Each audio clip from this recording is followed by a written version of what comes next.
하나님의 귀한 말씀 가운데 큰 은혜가 넘치게 될 줄로 믿습니다. 13절에 보면 바울과 및 동행하는 사람들이 라고 말씀을 하고 있습니다. 선교의 주도적인 역할이 이제 사도 바울로 바뀌는 것을 이 장면에서 볼 수가 있습니다. 하나님께서 택하신 사람 사도 바울을 통해서 이제 전도 여행을 사도 바울이 하게 되는데, 하나님의 역사가 이미 하나님께서 일하시는 것을 볼 수가 있어요. 성령님께서 역사하시는 것을 이미 볼 수가 있습니다.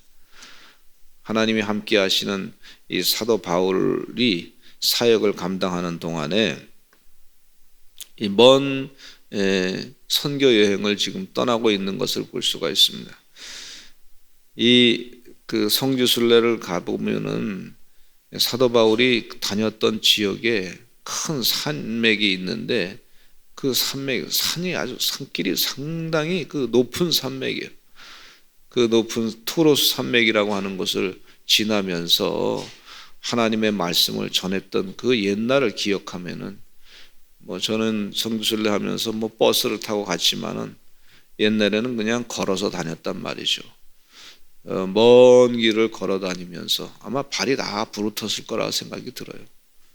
한 영혼이라도 생명을 살리기 위해서, 전도하기 위해서 애썼던 그 삶의 여정을 보게 되는데, 그 무더운 대낮은 아주 햇빛이 따갑게 쬐는 그런 곳을 걸어갔을 때 참 쉽지 않은 그런 여행길이었다, 이렇게 생각합니다. 그런데 믿음을 가지고 가니까 하나님이 지켜주시고 하나님이 보호하시고 하나님이 사명 있는 사람에게는 그 생명을 계속해서 인도하신다고 하는 사실 가운데 거하게 돼요. 사명은 곧 생명이라고 볼 수가 있습니다.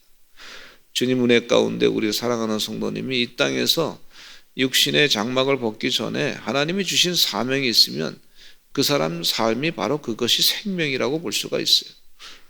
한 영혼을 살리고 주의 품으로 인도하고 바른 길로 인도하고, 그래서 빛과 소금의 역할을 감당하는데, 어떤 때는 먼 길을 갈 수도 있고 또 한 곳에서 오래 머물러서 생명의 복음을 전할 수 있고 또 기도할 수 있고, 감옥에 갇혔어도 사도 바울은 포기하지 아니하고 계속해서 교회를 생각하면서 교회 성도들을 바르게 이끌기 위해서 바울 서신을 또 보냈던 것을 볼 수가 있는데, 하여튼 온 혼신의 힘을 다해서 주의를 감당했던 것을 볼 수가 있습니다. 그렇게 사시는 우리 주의 성도들 다 되시기를 간절히 축원합니다. 이 코로나 시대 때도 우리에게 주신 사명이 있는데 그 사명을 잘 감당하시는 생명의 종들이 다 되시기를 간절히 축원합니다. 밤빌리아에 있는 버가에 이르게 됐을 때 요한은 그들에게서 떠났다 그랬어요. 마가 요한이 그들에게서 떠나도 그 내용 가운데 거기서 사도 바울은 멈추지 아니하고 떠났지만 예루살렘은 다시 돌아갔다 그래서 이 마가 요한의 사역은 거기까지고, 또 이 사도 바울과 그 동행하는 사람들은 더 나아갔다, 그렇게 말씀해 주고 있어요. 그래서 사도 바울이 그 동행하는 사람들이 마가 요한이 예루살렘으로 갔다 그래서 그 왜 갔나 그렇게 불평하지 아니하고 그것에 대해서 비판하지 아니하고 그냥 주신 대로 성령님이 이끄시는 대로 나에게 감동 주시는 대로 열심을 다해서 주의 일을 감당했던 것을 볼 수가 있습니다. 버가에 이르게 돼서 안식일에 회당에 들어가 앉게 됐어요. 하나님 말씀을 전할 수 있는 그런 좋은 장소가 바로 회당인데, 유대인들이 모이는 그 곳이죠. 그 회당에서, 시나고그에서 안식일에 회당에 들어가서 복음을 전하게 됩니다. 그 회당장이 얘기를 하기를, 형제들아 만일 백성을 권할 말이 있거든 말하라, 그렇게 했을 때 이 사도 바울이 나가서 하나님의 말씀을 전하게 된 것을 볼 수가 있어요. 여러분, 하나님 말씀 전할 수 있는 기회가 왔을 때 잘 준비했다가 말씀을 전하시기를 간절히 축원합니다. 제가 강원도에 그 원주에 아주 그냥 그 친구 단강이라고 하는 곳이 있어서 친구 목사가 한 40년 전에 거기서 목회를 했어요. 아주 참 글을 잘 쓰시는 목사님이 계셔서 참 수고 많이 한다 하고 이제 가서 신방했는데, 그 시골에도 길이 그때 30-40년 전에 뭐 지금은 뭐 다 일상화됐지만 아주 길이 잘 나 있더라고요. 그래서 길이 잘 난 것을 보면서 이제 운전하고 가는데 거기 차가 한 대도 안 지나다니더라고. 제 차밖에 없는 거예요. 운전하고 가는데. 근데 길을 아주 잘 내놨어요. 그래서 찾아가는데 그 단강이라고 하는 곳에 찾아가는데 참 편안하게 찾아갔어요. 물어봤어요. 야, 이게 길이 차가 거의 안 다니는데 어떻게 길이 여기까지 잘 나가냐. 그렇게 물어봤더니 얘기하기를 하루에 아마 한 대나 두 대 다니는 것 같아 이러더라고요. 그런데 아주 그냥 길을 잘 내놨어요. 그때 하나님께서 주신 깨우침의 말씀이, 다니는 사람이 한두 사람이 있다 할지라도 우리가 길을 잘 내놔야 되겠구나. 예수님께로 가는 길, 하나님께로 가는 길, 그 길을 잘 준비해야 되겠구나. 말씀으로 잘 무장해서 정말 기회가 왔을 때 길을 찾아 헤매는 사람들에게 하나님의 말씀, 이 복음의 말씀, 생명의 말씀이요, 그렇게 준비해서 잘 전해야 되겠구나. 그런 생각을 마음 가운데 갖게 됐어요. 그렇지, 내가 열심을 다해서 하나님 말씀 한 말씀이라도 더 잘 익혔다가 필요할 때 꼭 바르게 전해야 되겠다. 그런 마음을 준비해야 돼. 길을 다 준비해 놓으니까 그 다음부터 사람들이 또 잘 왔다고 하는, 그곳에 여행지로 이렇게 사람들이 왔다고 하는 그런 얘기를 듣습니다. 우리가 주의 은혜 가운데 영적인 준비를 늘 해야 될 줄로 믿습니다. 사도 바울이 성령 충만해가지고 고향에 가서 3년 동안 회심하고 난 다음에 3년 동안 훈련을 받은 뒤에 잘 예루살렘에서 사도들과 같이 지내면서 훈련을 받은 뒤에 복음을 전하게 됐던 것을 볼 수가 있어요. 늘 게으르지 말고 하나님 말씀을 늘 묵상하고 준비하면서 기도하면서 큐티하면서 하나님의 말씀을 내 마음 가운데 그 생명의 말씀으로 잘 채우고 늘 준비하고 복음 전할 수 있는 기회를 삼으시는 하나님의 귀한 종들이 되시기를 간절히 축원합니다. 여기 회당장이 누구 전할 사람이 있으면 전하시오 그랬더니 사도 바울이 나가서 이제 전하게 되는데 16절로부터 25절 또 계속 그 말씀이 이제 16절로부터 증거되는 것을 볼 수가 있어요. 바울이 일어나서 16절에 같이 한번 읽어보겠습니다. 시작. 바울이 일어나 손짓하며 말하되 이스라엘 사람들과 미 하나님을 경외하는 사람들아 들으라. 하나님을 경외하는 사람들아 들으라. 이스라엘 사람들 들으라. 지금 회당에 모인 사람들이 하나님을 경외하는 사람들이란 말이죠. 기본이 다 하나님을 경외하는 마음으로 회당에 유대인들이 모인 거예요. 그 사람들에게 이제 말씀을 전하는데 구약의 역사를 쭉 설명을 하다가 결국 이 시대 때는 지금 예수님께서 메시아로 이 땅에 오셨습니다. 하나님께서 보내셨습니다. 그 얘기를 전하는 거예요. 메시아로 인류를 구원할 메시아이신 예수님이 이 땅에 오셨습니다. 복음의 핵심을 정확하게 얘기하는 거죠. 뭐 그렇다고 해서 아브라함이나 또 모세나 또 다윗 왕이나 이런 사람들이 메시아처럼 뭐 예수님과 똑같은 그런 존재가 아니란 말이죠.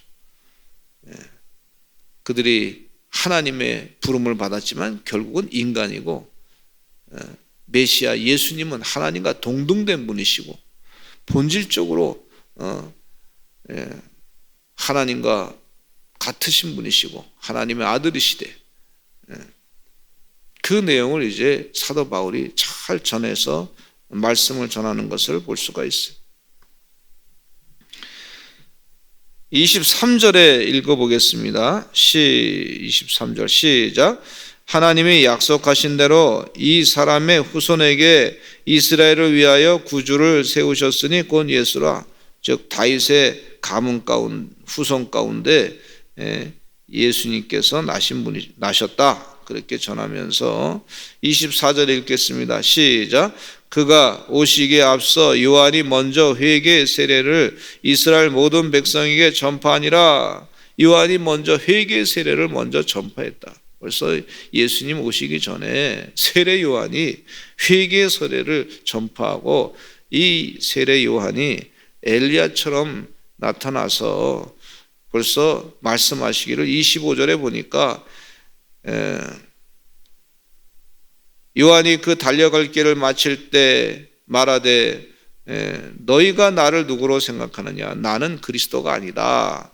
내 뒤에 오시는 이가 있으니 나는 그 발의 신발끈을 풀기도 감당하지 못할 것이다.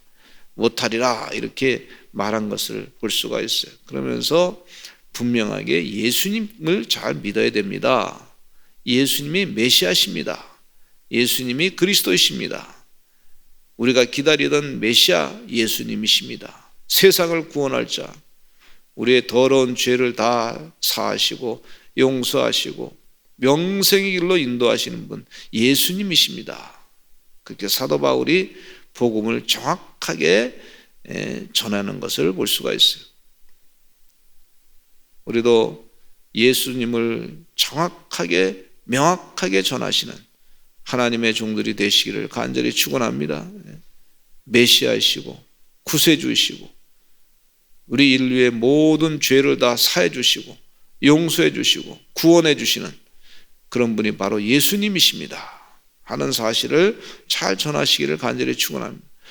성령이 충만한 사람일수록 예수님이 메시아십니다. 예수님 외에는 다른 이름으로 구원받을 길이 없습니다. 분명하게 성령이 충만하면 충만할수록 그 사실을 전하게 되는 걸 볼 수가 있어요. 사도 베드로가 성령이 충만해서 예수 그리스도 이름 외에는 다른 이름으로 구원받을 길이 없습니다. 그렇게 설교했던 것처럼 그 사도 베드로의 설교로 말미암아 하루에 3,000명이 구원받았던 역사가 있었는데, 그와 같이 복음을 정확하게 전하는 그런 하나님의 종들이 되시기를 간절히 축원합니다. 그러면서 이제 증인의 삶에 대해서 말씀해 주고 계시는데, 이 예수님을 십자가에 못 박혀 죽인 그 사람들이 있어요. 근데 이 십자가에 못 박혀 죽인 사람들, 그것을 다 감당하시고, 근데 그들도 회개하면 주님 품으로 돌아온다고 하는 사실을 분명하게 말씀해 주고 있는 것을 볼 수가 있습니다. 다시 예수님 부활하셨습니다. 예수님 십자가에 못 박혀 돌아가셨지만 다시 부활하셨습니다. 그 하나님이 하신 겁니다. 그 부활을 또 정확하게 증거한 것을 볼 수가 있습니다. 30절 말씀해 보니까 하나님이 죽은 자 가운데서 그를 살리신지라. 갈릴리로부터 예루살렘에 함께 올라온 사람들에게 여러 날 보이셨으니 그들이 이제 백성 앞에서 그의 증인이다. 분명하게 이 예수님의 부활을 본 사람이 있으니 그 부활을 전하는 증인으로 살아간다. 그렇게 말씀해 주고 있습니다. 여러분, 예수님 부활하셨습니다. 부활하신 주님을 잘 전하시는, 그래서 우리가 앞으로 살아갈 일은 예수님과 함께 부활체의 모습으로 영원히 살고 세상을 다스리게 될 줄로 믿습니다.